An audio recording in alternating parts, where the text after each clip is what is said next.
नमस्कार, आप देख रहे हैं सुप्रभात झारखंड और मैं हूं आपके साथ सुकन्या सिंह। झारखंड के 129 ब्लॉक सुखाड़ की चपेट में हैं। सीएम रघुवर दास ने सुखाड़ के हालात की समीक्षा की, जिसमें ये बात सामने आई। साथ ही सीएम ने जमशेदपुर औद्योगिक नगरी को लेकर भी बैठक की। रिपोर्ट देखिए।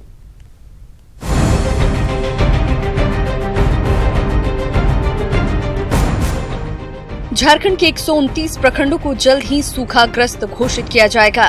साथ ही सरकारी नियमानुसार प्रभावित किसानों तक मदद पहुंचाई जाएगी। रांची के प्रोजेक्ट बिल्डिंग में सीएम रघुवर दास ने सुखाड़ के हालात पर समीक्षा बैठक की। साथ ही तमाम जिलों से बारिश और रोकने को लेकर रिपोर्ट तलब की गई। इसे केंद्र सरकार के पास भेजा जाएगा और इसके बाद राहत कार्य शुरू होगा। जो हमारे ब्लॉक्स ऐसे आते हैं जहां पर संभावित सुखाड़ का है, उसकी घोषणा का आज सरकार नोटिफिकेशन निकालेगी।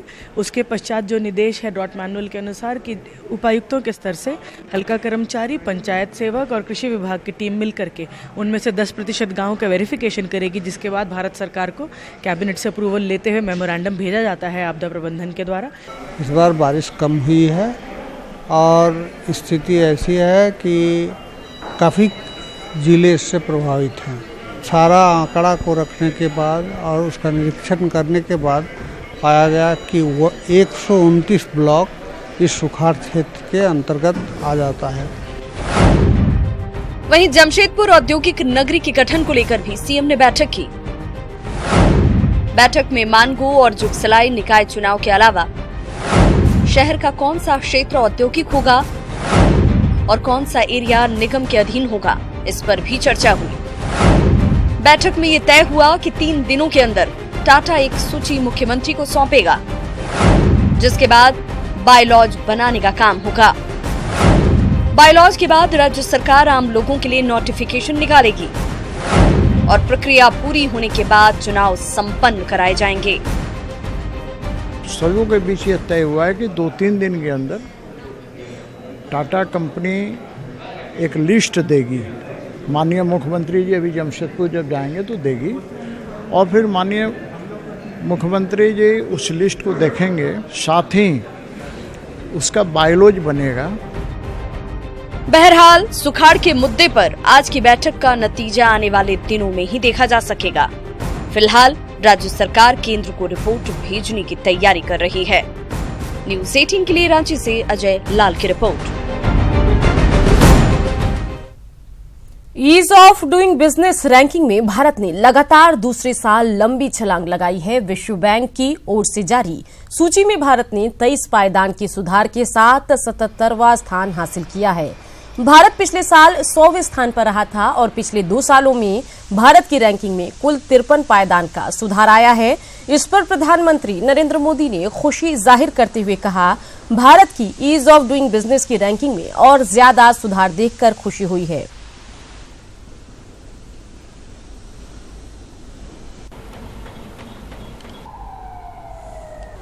Ease of doing business ranking में भारत की ऊंची छलांग पर सीएम रघुवर दास ने देशवासियों को बधाई दी। सीएम ने ट्वीट कर कहा है कि प्रधानमंत्री नरेंद्र मोदी के नेतृत्व और नीतियों का ही परिणाम है कि भारत लगातार कामयाबी की बुलंदियां छू रहा है।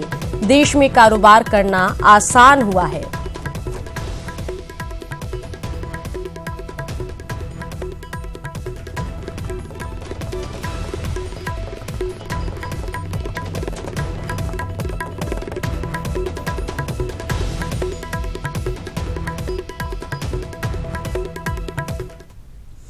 ब्रिटिश हुकूमत से लेकर आजाद भारत में कोयलांचल के जिस हार्ड कोक उद्योग ने लाखों मजदूरों को रोजगार दिया, अर्थव्यवस्था को मजबूती दी, आज वो उद्योग कोयला संकट की वजह से आखिरी सांसें गिन रहा है। कोल माफिया और रंगदार से पीड़ित हार्ड कोक उद्योग कोयले के लिए तड़प रहा है और दम तोड़ रहा है और जनप्रतिनिधि खामोश है। रिपोर्ट देखिए। कि कोयला राजधानी धनबाद की पहचान इसी कोयले से है और सबसे ज्यादा कुकिंग कोल का कोयला धनबाद में ही मिलता है। लेकिन दुर्भाग्य से ये प्लांट अब बंदी के कगार पर पहुंच गए हैं और मजदूरों के सामने भुखमरी की स्थिति उत्पन्न हो गई है।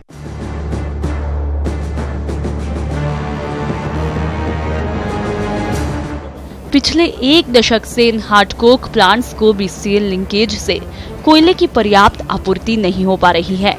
नतीजा धनबाद में जहां कभी 142 हार्ड कोक उद्योग चलते थे, अब घटकर मात्र 98 बचे हैं। भट्टों की 30-40% चिमनियां ही अब धुआं उगल पा रही हैं। लेबर पड़ा हुआ रहता था काम के लिए, अभी लेबर को खोजना पड़ रहा है क्योंकि काम नहीं दे पा रहे हैं। सप्ताह में 2 दिन 3 दिन कौन आएगा सर? सप्ताह में कम से कम 7 दिन काम चाहिए उनको। तो कोयला के शॉर्टेज बस कोयला के शॉर्टेज जितना बड़ा मेरा हार पड़ा हुआ है, जहाँ कभी कभी 1500 टन कोयला मेरा स्टॉक रहता था, आज 25 टन कोयला मेरे पास नहीं है। क्या उद्योग चलेगा सर? बहुत से कोयलियरी है जिसका कोयला रहते हुए भी कोयला कोई दे नहीं पाता है। क्या तो भाई रंगदारी के चलते बंद है। नहीं व्यवस्था, लेकिन क्या व्यवस्था? चोरी का कोयला क्यों लेंगे सर? बंद कर देंगे प्लांट, चले जाएंगे हम लोग यहाँ से। कोयला कंपनियों और हार्ड कोक उद्योगों के करार के मुताबिक हर महीने 3.5 लाख टन कोयले की आपूर्ति की जानी है, लेकिन हार्ड कोक उद्योगों को मात्र 10 से 30% ही कोयला मिल पा रहा है, जिसकी एक और बड़ी वजह कोयलरीज में माफिया और रंगदारों का कब्जा है। लेकिन इस उद्योग को बचाने के लिए बीसीसीएल, स्थानीय सांसद, विधायक और प्रशासन ने कभी कोई पहल नहीं की। 2008 के बाद में उन्होंने सरकार और बीसीसीएल के साथ बात करके इनकी समस्याओं का निदान क्यों नहीं निकाला? प्रतिदिन सैकड़ों मजदूर गर्म आग के गोलों और कोयले की धूल में अपनी रोजी रोटी तलाशते हैं। मजदूरों के सामने भूखमरी की समस्या सामने आने पर अब विधायक और अधिकारी कार्रवाई का भरोसा दिला रहे हैं। आवश्यकता पड़ेगी तो मैं माननीय मुख्यमंत्री से, माननीय उद्योग मंत्री से या केंद्र के माननीय कोयला मंत्री से इस विषय पर बात करूंगा और इनकी समस्याओं को समाधान करने का प्रयास करूंगा। इसके लिए लिंकेज के बारे में जांच करने के लिए आया हमारे पास, उसके लिए हम लोग टीम्स बना दिए हैं, वो लोग जांच करके रिपोर्ट दें। मतलब लिंकेज कौन सी कोल भट्टा जो है कहाँ से कोयला ले रहा है, उसके संबंध में हम लोग जांच रिपोर्ट सरकार ने मांगा है, हम लोग दे देंगे। कुल मिलाकर देश की अर्थव्यवस्था को ऊर्जा देने वाला कोयला उद्योग आज खुद संजीवनी की तलाश में है और इस उद्योग से जुड़े मजदूर पलायन को विवश है। तो ऐसे में ये उद्योग जीवित कैसे रहेगी, ये एक बड़ा सवाल है और इस सवाल का जवाब तो कोल इंडिया प्रबंधन और सरकार ही बेहतर दे सकती है। कैमरामैन शहनाज के साथ अभिषेक कुमार, न्यूज़ 18 धनबाद। रांची से बड़ी खबर आ रही है, जहां झारखंड के गृह सचिव और डीजीपी आज हाई कोर्ट में हाजिर होंगे। जस्टिस केपी देव के कोर्ट में लगाएंगे हाजिरी। अपराधियों से जब्त हथियार के बारे में कोर्ट को देंगे जानकारी। हाई कोर्ट ने पिछले दिनों विस्तृत ब्यौरा देने का आदेश दिया था।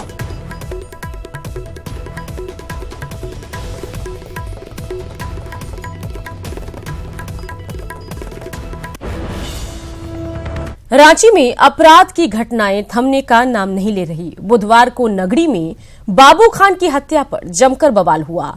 हत्याकांड के खिलाफ लोगों ने थाने का घेराव और सड़क जाम किया। नगरी में बाबू खान की हत्या पर बवाल, विरोध में थाने का घेराव और सड़क जाम, आपसी दुश्मनी में हत्या का आरोप।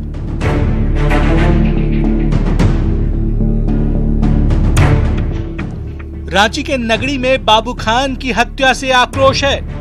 हत्याकांड से आक्रोशित लोगों ने नगरी चेक पोस्ट के पास सड़क जाम किया, साथ ही थाने का भी घेराव किया। परिजनों ने आपसी दुश्मनी में हत्या का आरोप लगाया है, साथ ही पुलिस की कार्यशैली पर भी सवाल उठाए हैं। हम लोग का दुश्मन भाई बहुत, मेरा ऊपर भी गोली चला था भाई 2 साल पहले 2016 में। घर में अभी गोली का निशान है भाई, मेरा गेट में जाके देख लीजिए। कुछ कानूनी कार्रवाई नहीं, कंप्रोमाइज करवा दिया। बोला कि तुम लोग भी फंस जाओगे मर्डर केस में, भाई हम लोग कंप्रोमाइज कर दिए। वही काम कर ले करके गोटे दुनिया का मेरा बेटा से जलता था। सब कहता था कि अति बाबू खान को मारेंगे और आज मार दिया। आरएस फ्यूल समेत 4 कंपनियों के साइडिंग में बाबू खान काम करता था। इसी को लेकर पहले भी उसे कई बार धमकियां मिल चुकी थीं, लेकिन देर रात 15 से 20 लोगों के बीच उसकी गोली मारकर हत्या कर दी गई। मामले में 2 नामजद समेत कई लोगों पर मामला दर्ज किया गया है। पुलिस ने हत्यारों की जल्द गिरफ्तारी का भरोसा दिलाया है। घटना में संलिप्त अपराध कर्मियों के संबंध में कुछ जानकारी मिली है। आशा है हम लोग बहुत जल्द ही इस घटना में संलिप्त अपराध कर्मियों को गिरफ्तार कर लेंगे। हाल के दिनों में रांची में क्राइम का ग्राफ बढ़ा है। हत्या, लूट, छीनताई जैसी घटनाएं लगातार सामने आ रही हैं। ऐसे में पुलिसिया कार्यशैली पर सवाल उठने लाजमी हैं। ओम प्रकाश, न्यूज 18, रांची। गढ़वा पुलिस ने कांडी थाना क्षेत्र से टीपीसी नक्सली अखिलेश यादव को गिरफ्तार किया। लेवी मांगने समेत कई मामलों में ये पिछले 5 सालों से फरार चल रहा था। वहीं पुलिस ने लूटकांड के एक आरोपी को भी गिरफ्तार किया है। कांडी थाना से टीपीसी उग्रवादी दस्ते का सदस्य अखिलेश यादव की गिरफ्तारी हुई है, जिस पर लेवी मांगने और लेवी नहीं देने पर मारपीट करने का और उग्रवादी गतिविधियों में शामिल होने का आरोप रहा है। और ये पूर्व से भी 5 कांडों में ये संलिप्त रहा है। और ये दूसरा व्यक्ति था जिसको कि उठाकर जेल भेज दिया गया है। इसके पास से लूट का मोबाइल भी बरामद हुआ है। इब्सोवा के दिवाली मेले में पहुंचे सीएम रघुवर दास ने अपना बचपन याद करते हुए बग्घी का जमकर लुत्फ उठाया। रघुवर दास ने इस दौरान न सिर्फ इब्सोवा को उसके कार्यों के लिए बधाई दी, बल्कि झारखंड की पुलिस टीम को उग्रवाद खत्म करने में अहम भूमिका के लिए शुक्रिया भी अदा किया।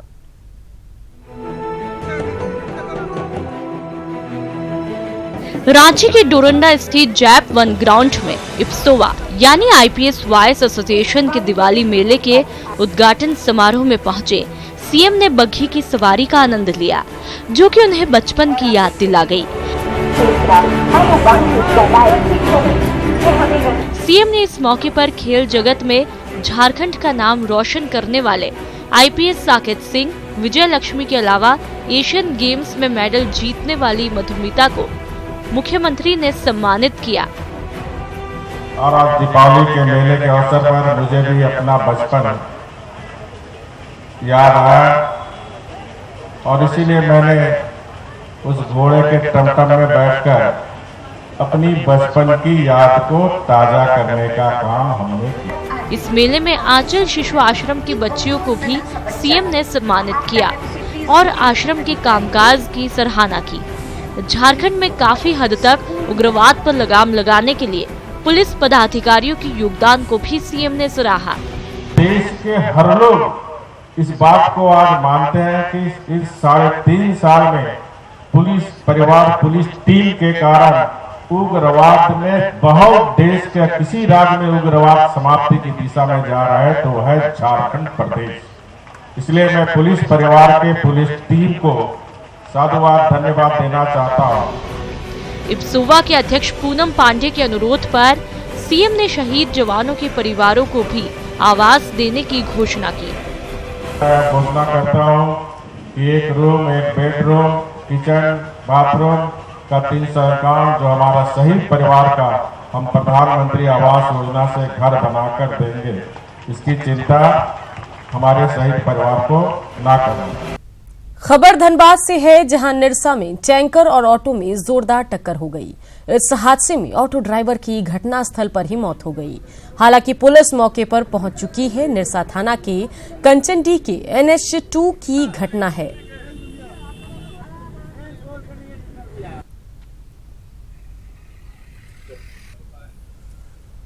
घाटशिला के डुमरिया प्रखंड में 6 करोड़ की लागत से बन रहे डुमरिया प्रखंड कार्यालय भवन में मजदूरों को न्यूनतम मजदूरी भी नहीं दी जा रही है।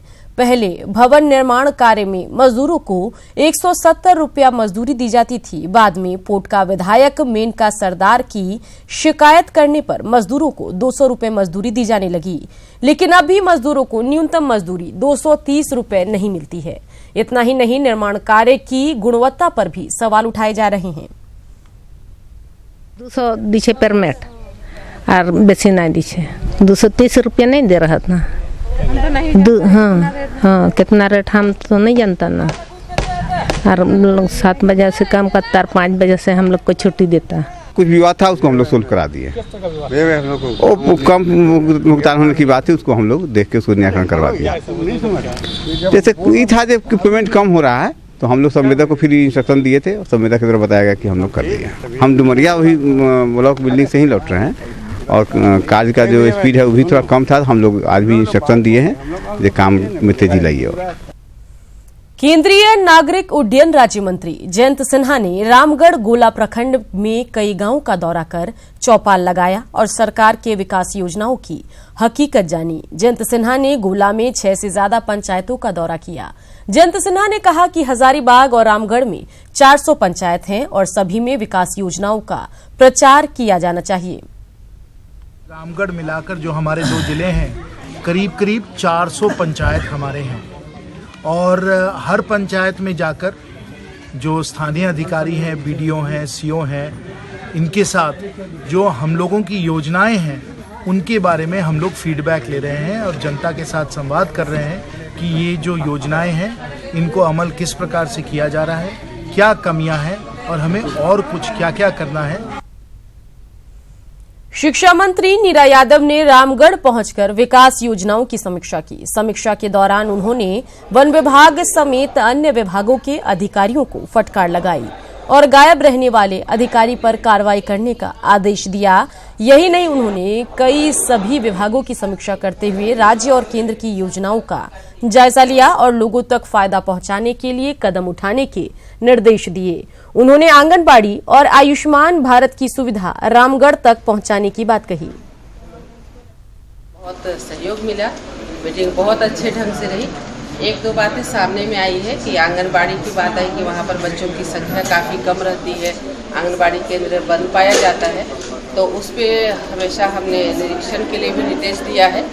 आयुष्मान भारत की आपने पहले भी हमसे बात रखा था कि उसका लाभ नहीं मिल पा रहा। अभी हमने सिविल सर्जन और उपायुक्त महोदया से भी कहा कि क्या बात है कि अभी तक उसका लाभ आम लोगों को नहीं मिल पा रहा है, लोग जा कर के आ रहे हैं। तो इन्होंने स्पष्ट बताया कि MOU जो होना है सरकार के साथ में, तो वो अभी शायद नहीं हो पाया, जिसके कारण कि हॉस्पिटल में ये सुविधा नहीं मिल पा रही है। तो तब तक कम से कम लोगों को ये संदेश दे दें कि अभी थोड़े दिन के बाद में आपको आयुष्मान भारत का पूरा लाभ। जैसे जैसे चुनाव नजदीक आ रहा है, नेताजी अपनी जमीन तलाशने में जुट गए हैं। ऐसा ही कुछ हाल दिखा हजारीबाग में, जब 2014 के लोकसभा चुनाव में कांग्रेस के उम्मीदवार रहे सौरभ नारायण सिंह काफी समय बाद अचानक पार्टी कार्यालय में पहुंचे। कार्यकर्ताओं ने उनका स्वागत तो किया, लेकिन कई सवाल भी खड़े कर दिए। सौरभ सिंह हजारीबाग से 2 बार कांग्रेस की टिकट पर विधायक रह चुके हैं, लेकिन कांग्रेस के नेताओं के मुताबिक जनता से दूर रहने से जनता के साथ साथ पार्टी के कार्यकर्ताओं पर भी असर पड़ता है। हालांकि सौरभ नारायण सिंह का दावा है कि वे लगातार पार्टी और संगठन के लिए काम कर रहे हैं।